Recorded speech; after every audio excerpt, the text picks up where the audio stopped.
இன்னைக்கு மீண்டும் ப்ரெஸ் மீட்டில் விஜயலட்சுமியை வந்து திமுக கூட்டிகிட்டு வந்திருக்காங்க என் மேலே வழக்கு கொடுக்கறதுக்கு அப்படின்னு சீமான் சொல்லியிருக்காரோ? சீமான் அவர்களே, முதல்ல சொன்னீங்க எனக்கு விஜயலட்சுமி யாருன்னே தெரியாது அப்படின்னு சொன்னீங்க. அவங்கள காங்கிரஸ்காரங்க கூட்டிகிட்டு வந்திருக்காங்க அப்படின்னு சொன்னீங்க. அடுத்ததான் நான் வந்து வழக்கு உங்கள் மேலே கொடுத்த போது அவங்கள வந்து பாரதிய ஜனதா கேட்டிருக்காங்க அப்படின்னு சொன்னீங்க. இப்போது மதரசலம் வச்சு நீங்கள் வந்து 2023 ஒரு பேச்சுவார்த்தைக்கு என்கிட்ட வந்தீங்க இல்லையா?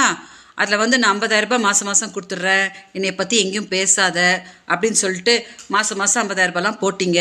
எங்கிட்ட வீடியோஸ் எல்லாம் வாங்கினீங்க.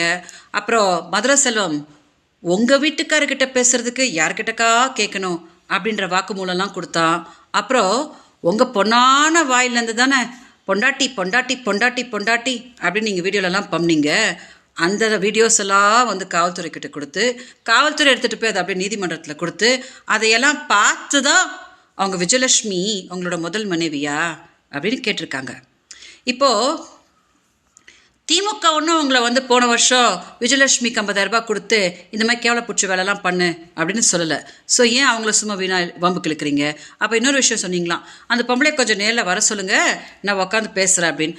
நான் காத்துட்ருக்க சீமான் அவர்களே, உங்களை நேரில் பார்த்து என்னைய பார்த்தா உனக்கு எப்படா தெரியுது அப்படின்னு கேட்கணுன்னு நான் காத்துட்டு தான் இருக்கேன். கொஞ்சம் காவல்துறை கிட்ட சொல்லுங்கள், உடனே அதுக்கு அரேஞ்ச் பண்ணிவிடுவாங்க. ஏமாத்தாதீங்க சீமான் அவர்களே, என்னோட பாவத்தை கட்டிக்காதீங்க.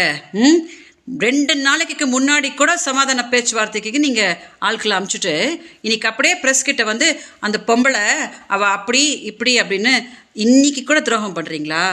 அதான் நான் சொல்லிகிட்டே இருக்கிறேனே, என்னோட பாவம் உங்களை சும்மாவே விடாது.